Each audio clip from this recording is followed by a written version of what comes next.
When race and partisanship are so closely aligned, as they are, in fact, why is it surprising that a legislature that is pursuing a partisan goal would favor a map that turns out consistently to have the same BVAP? Because if they're using race as the means to get there, this court last term said that a legitimate interest cannot be achieved with illegitimate interest. If that's what they're using. But if they are disregarding race entirely and looking only at politics, where race and politics are so closely aligned, it isn't surprising that when you want to get a district that has a certain Republican percentage, you're going to get a district that has a steady BVAP. Two responses to that. Even if the map maker wasn't just looking at race in the actual documents, the court credited that it was in his mind and that all the evidence reflects that they were looking at race. The fact that they were trying to keep it at 17% reflects that it had worked at 17% prior to 2018. It worked at 17% after 2018. They were defending this map as being least change, a map that had pre-cleared the Department of Justice, that had survived a constitutional challenge. And again, the lead sponsor said we only wanted to make this a little bit more Republican leaning at trial. So they served their purpose, but at the heart of this, they served their purpose by focusing on the precincts with the highest VBAPs, leaving alone white precincts with in Charleston, and moving out black precincts. What about West Ashley? Your opposing counsel mentioned West Ashley was moved out, so just give you a chance to respond to that. West Ashley is cited by the court. This is a historic community that has a lot of mixed precincts, but what we see is that the entirety of— It's predominantly white, isn't it? It's predominantly white, but the precincts with the highest and most significant black populations, those were targeted for movement.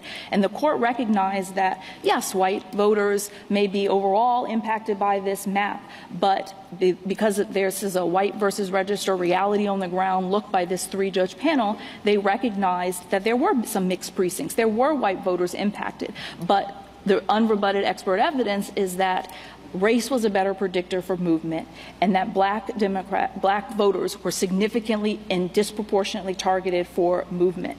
And that is unrebutted by the state. The district court says they cannot explain the 30,000 Charlestonians moved out of CD1. They've never been able to explain that.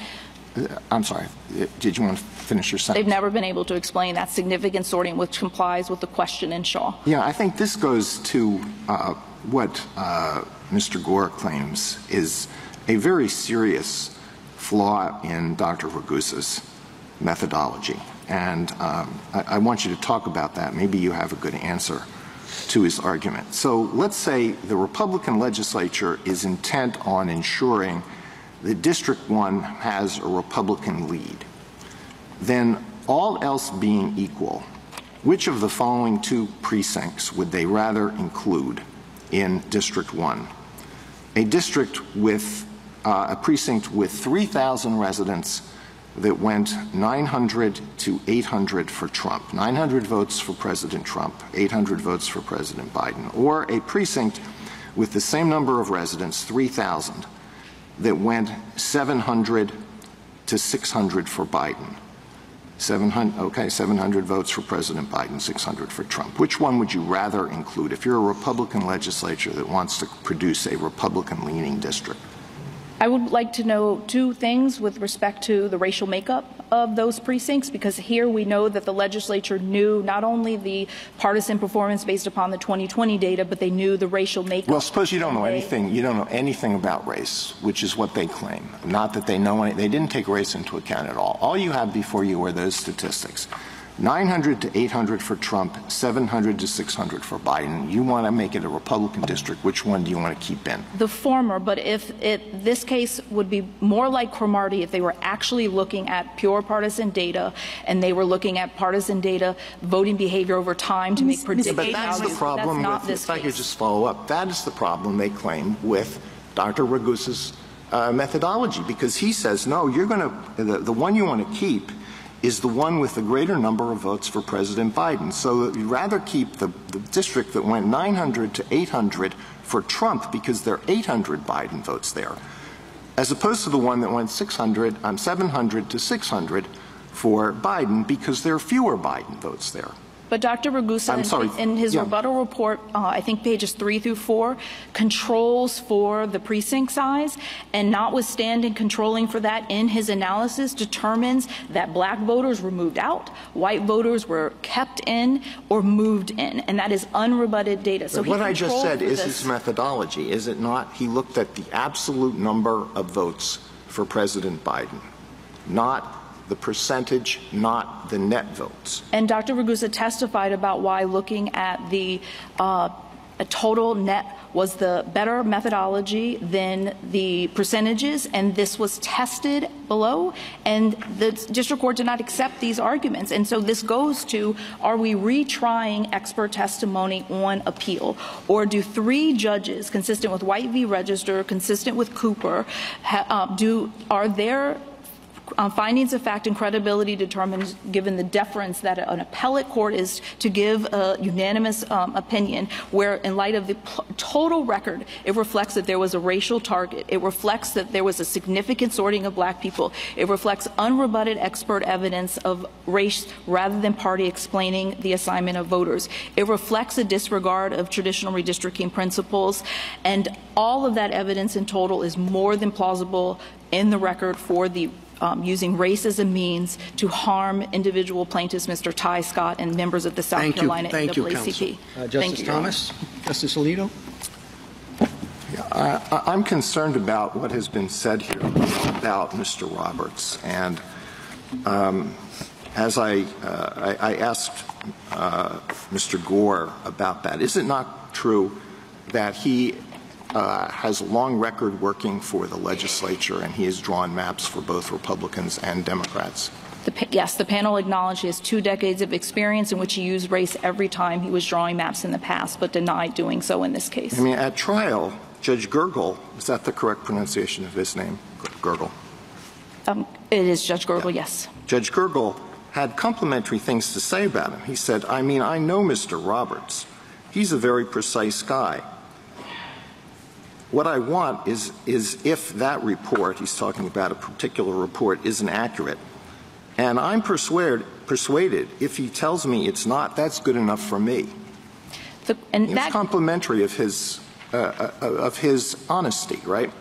Yes, and also his honesty in footnote 9, I believe, where he recognized that a year after trial, Mr. Roberts was able to cite with specificity the racial makeup of VTDs, which was completely inconsistent with his non-credible denials that he did not look at race. Okay, so then the district court turns around in its opinion and says that his testimony rings hollow.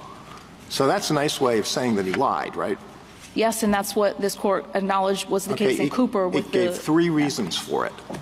And I want you to tell me which one of these is defensible. The third one is what you just mentioned, his in-depth knowledge of the racial demographics of South Carolina. Is that damning? No, not in of itself, because race consciousness is not as the problem. It's the incredible denial, despite all of the evidence, including his testimony, but also what the experts demonstrate, and also with the movement of so many people, and just the coincidence that they land on the exact same BVAP. All right, that's one.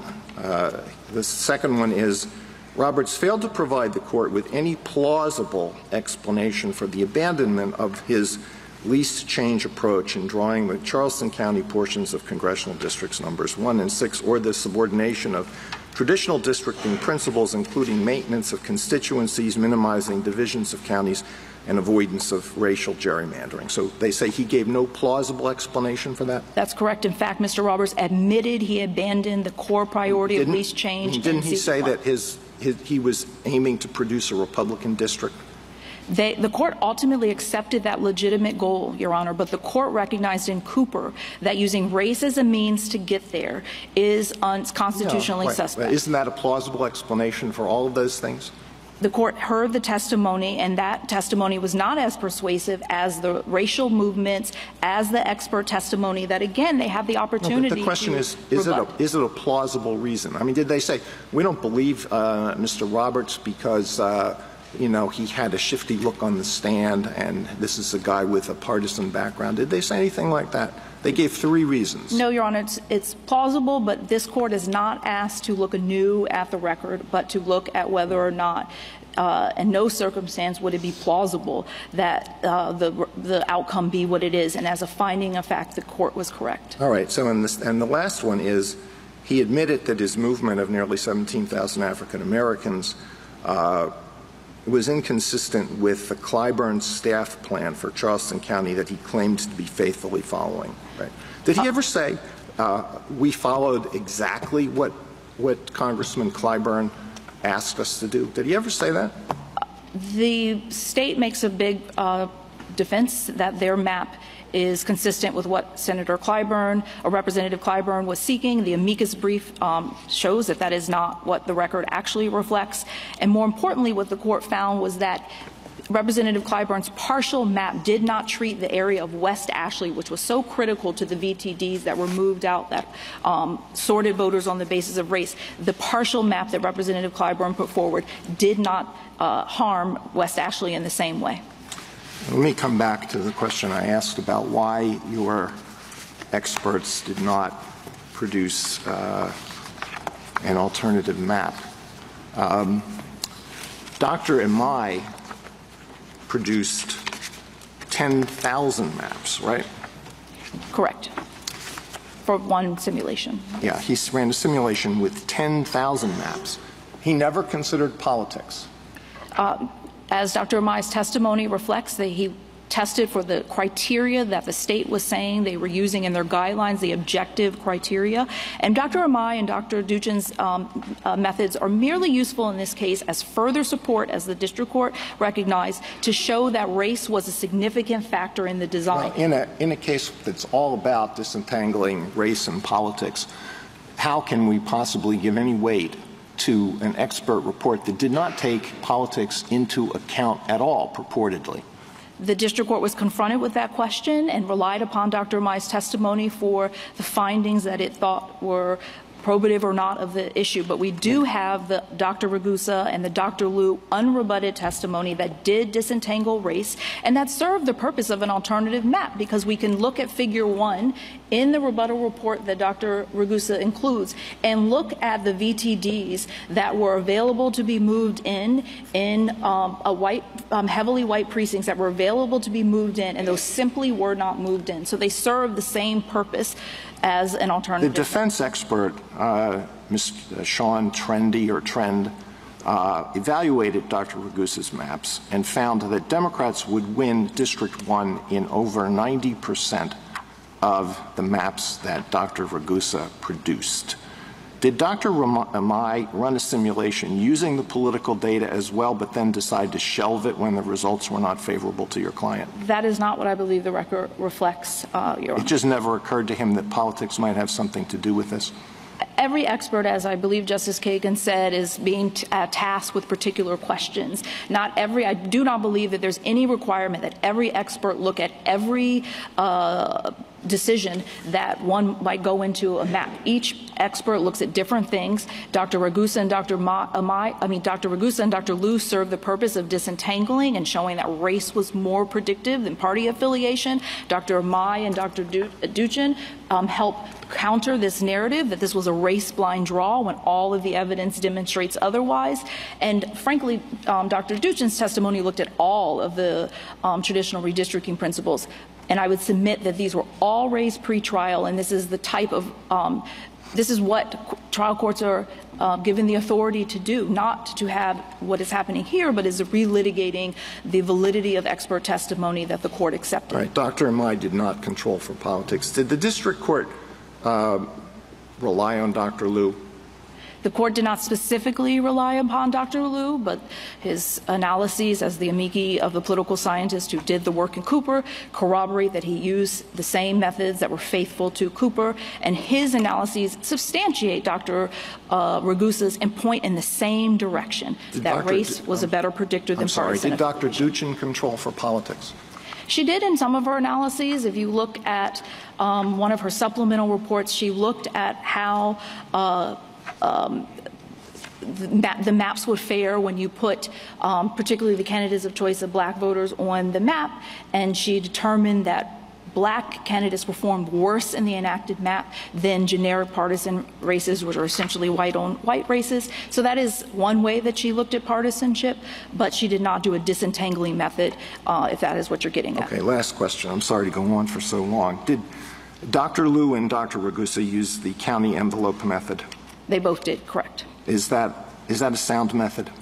It is. It's what Dr. Anselo Beher and Dr. Max Palmer used in Cooper and Bethune-Hill, respectively. Under that method, if there are two people who live in the same apartment building, under the county envelope method, could one, does the analysis take into presume that one can be moved and the other can't? One could stay in a district and the other could move? I do not believe that's the case, because the county envelope method is relying upon precincts, and so it would not be at that level of detail. Does it assume that that all precincts could be moved, regardless of their location? Only those within the county envelope, which is reflective of the fact that a county like Berkeley or a county like Beaufort was wholly moved into CD1. So it was fair for Dr. Ragusa and Dr. Amai to assume that any VTD in those counties could have been moved into CD1, and where we saw that they were not is where black voters were at issue. Thank you.